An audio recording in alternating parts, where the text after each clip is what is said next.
Good morning, students. Today we shall discuss library function in C.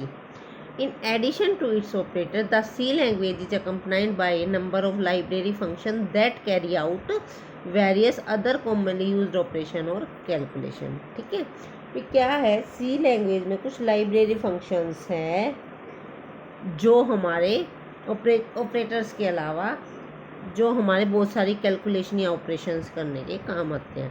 ये inbuilt library functions है जो already सी के अंदर है. हम अपने फंक्शंस बनाना चाहें तो उनको भी हम बना सकते हैं, उनको बोलते हैं इनबिल्ट फंक्शंस. ठीक है, सॉरी यूज़र डिफाइंड फंक्शन. ठीक है, ये इनबिल्ट फंक्शंस है लाइब्रेरी. तो अब यही इनकी डिटेल करते हैं कौन कौन से सी लैंग्वेज के अंदर है. सबसे पहला है ABSI. ABSI अगर हम सी लैंग्वेज में ABSI डाल दिए, return the absolute value of an integer I. ये आई के एब्सोल्यूट वैल्यू रिटर्न करेगा. वो तो आपको पता है. सपोज कर मैंने ABS 3 डाल दिया तो 3 आएगा. ABS -3 डाला है तो इसकी वैल्यू आ जाएगी 3. सबको पता है ना. एब्सोल्यूट वैल्यू का मतलब क्या होता है, उसका मॉडुलस वैल्यू, तो वो मोड आ जाएगा उसका. नेक्स्ट है CLD. CLD का मतलब क्या है, round up to the next integer value for a double variable D. इसका CLD का मतलब क्या है, उसको इंटीजर जैसे आपके पास सपोज करो आपके पास वैल्यू है 2.5 तो इसका आंसर आ जाएगा 3. आपके पास वैल्यू है 3.4 उसका आंसर आ जाएगा 3. आपके पास वैल्यू है -2.3 तो उसका आंसर आएगा -2. Means round up to the next integer, मतलब नेक्स्ट इंटीजर वैल्यू देगा वो उसकी. जैसे हम उसमें नहीं करते ग्रेटेस्ट इंटीजर फंक्शन या स्मॉलेस्ट इंटीजर फंक्शन, तो वही चीज़ है ये तो CLD. एक होता है फ्लोर D. देखो ये फ्लोर D, ये फ्लोर D होता है greatest integer function, round down to the next integer. इसका मतलब क्या है, उसको क्या करता है, नेक्स्ट इंटीजर से डाउन कर देता है. कहने का मतलब वही है. ग्रेटेस्ट इंटीजर फंक्शन होता है 2.3 है तो क्या हो जाएगा 2, 2.9 है तो 2, 3.9 है तो 3, 3.4 है तो 3. मतलब इसमें क्या है, ये ग्रेटेस्ट इंटीजर फंक्शन होता है एक तरह से और ये स्मॉलेस्ट इंटीजर फंक्शन होता है. ठीक है, मतलब इसमें छोटा इंटीजर आएगा फ्लोर में और सील में बड़े वाला. वो ऐसे ये याद रख सकते हैं. फ्लोर का मतलब फर्श यानी कि नीचे, सील का मतलब छत यानी कि ऊपर. ये ऊपर वाला इंटीजर दिखाएगा, ये नीचे वाला. ठीक है, उसके बाद फंक्शन है cos D tan D sin D. ये तो बताने की जरूरत नहीं. ये क्या करेगा, cos साइन वैल्यू रिटर्न कर देगा, ये tan Z वैल्यू रिटर्न कर देगा और ये साइन वाली. नेक्स्ट इंपॉर्टेंट फंक्शन है पावर D1 D2. अब देखो पावर का मैंने बताया था ना, सी लैंग्वेज में कोई भी ऑपरेटर नहीं है तो पावर के लिए फंक्शन है, लेकिन पावर D1 D2. इसका मतलब D1 की पावर अगर D2 करनी है तो उसके लिए हम क्या लगाएंगे, पावर D1 D2. जैसे आपको लिखना है 10 की पावर 4 निकालने, तो आप यहाँ लिख दोगे पावर 10,4. ठीक है, फिर क्या FABS, return the absolute value of a real number. जैसे एब्सोल्यूट वैल्यू इंटीजर, ABS तो इंटीजर वैल्यू के लिए था और अगर फ्लोट वैल्यू है तो उसके लिए FABS. फिर क्या SQRT. इसका मतलब क्या है, अगर हमें किसी वैल्यू का स्क्वायर रूट निकालना है तो उसके लिए यूज करेंगे हम SQRT. फिर है EXPD, एक्सपोनेंशियल वैल्यू के लिए. ठीक है, तो अगर हमने यहाँ पे लिख दिया EXP 5 तो ये इसका मतलब e⁻⁵ 5. ठीक है, उसके बाद है लोगरिथमिक D. अगर हमें लोगरिथमिक निकालना है तो लोगरिथमिक D हो जाएगा. फिर क्या है उसके बाद, ये अलग से है ये. अब गेट केयर क्या है, to get a character from the standard input device without expending enter key press. देखो ये गेट केयर भाई, ये गेट CS लिखते हैं. अगर हमने प्रोग्राम में गेट CS नहीं लिखा तो प्रोग्राम रन एकदम से नहीं होगा. हमें उसके लिए Alt F5 प्रेस करना पड़ेगा, फिर दोबारा से रन कराना पड़ेगा. गेट केयर लिखते ही क्या है, एक कैरेक्टर अपने आप स्टैंडर्ड इनपुट डिवाइस से प्रेस हो जाता है और आपको एंटर की प्रेस करने की ज़रूरत नहीं.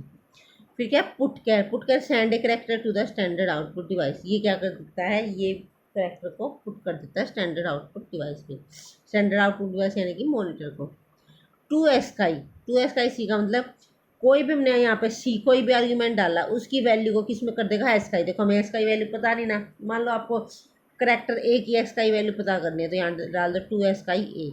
अगर 5 की SKI वैल्यू पता करनी है 2SKI 5. अब है tolower C, convert letter to the lower case.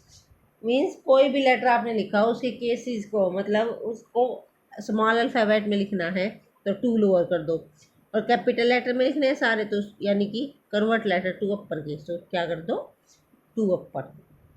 Next function है इज डिजिट सी। हम ये ज़्यादा यूज़ नहीं करते, जो ऊपर किया ना मेनली तो हम यहाँ तक यूज करते हैं। Isdigit check whether the character entered is a digit, हमने कोई करेक्टर कर दिया वो डिजिट है या नहीं है, उसके लिए क्या फंक्शन है इज डिजिट। और गेट सी एच ई, वही जो मैंने अभी आपको बताया।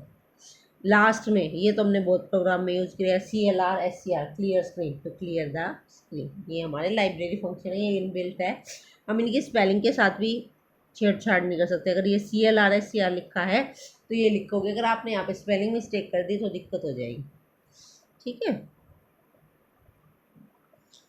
अब program to use the to show the use of square root function का देखो हम एग्जाम्पल करते हैं।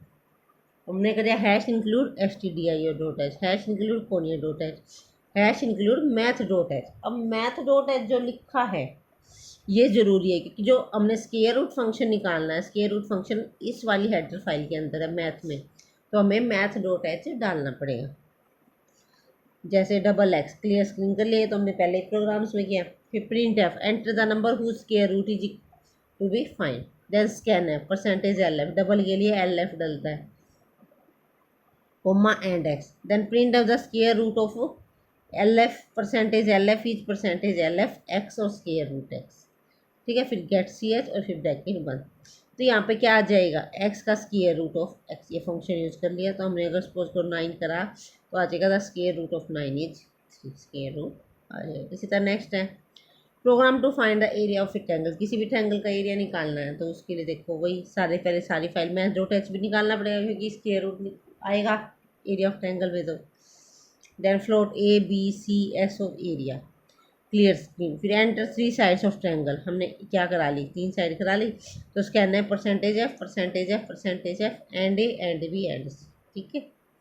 फिर पहले तो सेमी पैरामीटर निकालते हैं A plus B plus C by 2, फिर एरिया निकालते हैं। एरिया क्या होता है square root of S into S minus A into S minus B into S minus C, ये फंक्शन लगा दिया।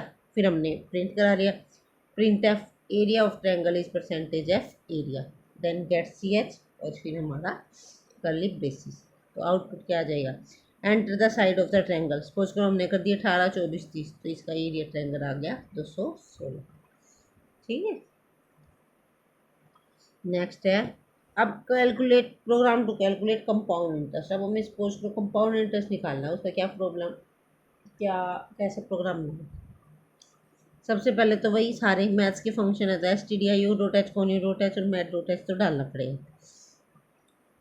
फिर हमने ले लिया void main curly braces float principal rate time and amount C I, फिर clear screen, then enter the principal, फिर principal को स्कैन करा लिया। ये हम तीनों डिफरेंट लाइन में भी करा सकते हैं और एक लाइन में भी, जैसे पिछले वाले प्रोग्राम में एक ही लाइन में करा लिए थे ना तीनों। Enter the side of the triangle, फिर इसमें डाल दिया percentage F percentage F percentage F and A and B and C, इसमें इन्होंने अलग अलग करा रखा है ताकि आपको समझ आ जाए। हम तीनों में से दोनों में से कुछ भी कर सकते हैं। एंटर द प्रिंसिपल परसेंटेज, अब ये आर ऐसे इन्होंने लिख रखा, अब ना लिखो तो कोई दिक्कत नहीं है, मतलब सिंपल यहाँ तो जो कोर्ट में लिखोगे वही लिखा आएगा, परसेंटेज एफ एंड प्रिंसिपल, फिर एंटर द रेट, फिर रेट, फिर एंटर द टाइम, फिर scanf percentage F and time, then printf for the compound interest is. अब फॉर्मूला सबको पता है, फॉर्मूला क्या होता है अमाउंट उसका प्रिंसिपल का कंपाउंड इंटरेस्ट का, अमाउंट माइनस प्रिंसिपल, और अमाउंट का क्या फॉर्मूला होता है principal into 1 plus R by 100 की पावर टाइम, यही होता है ना। तो उसके लिए एन को तो हम लिख देंगे 1 प्लस आर बाई 100, मतलब 1 प्लस रेट बाई 100। फिर अब पावर तो होती नहीं इसी लैंग्वेज के अंदर, तो क्या करेंगे ऑपरेटर तो होता नहीं, तो फंक्शन लगाएंगे। तो अमाउंट इक्वल टू पहले अमाउंट निकालेंगे principal into power of N time, मतलब हमें 1 प्लस आर बाई 100 की पावर टाइम करना होता ना, तो इसको ताकि ये इतना बड़ा ना लिखना पड़े तो इसको मैंने एन का नाम दे दिया, 1 प्लस आर बाई 100 को एन का नाम दे दिया। तो अब हम पावर फंक्शन लगा देंगे एन कोमा टाइम, तो इसकी पावर हो जाएगी टाइम। देन सी आई क्या होता है अमाउंट माइनस प्रिंसिपल, ये अमाउंट माइनस प्रिंसिपल आ जाएगा। Then printf percentage F compound interest, फिर गेट सी एच। अब देखो आउटपुट एंटर द प्रिंसिपल हमने शो कर दिया, एंटर द रेट 12 कर दिया, enter the time period 4, then the compound interest is 57.351। तो ये ऐसे प्रोग्राम है। तो ये हमारा जो लाइब्रेरी फंक्शंस ऐसे यूज होते हैं प्रोग्राम के अंदर, ठीक है। अब ये सारे प्रोग्राम कर लेना, लाइब्रेरी फंक्शन समझ लेना, और कोई प्रॉब्लम हो तो आप पूछ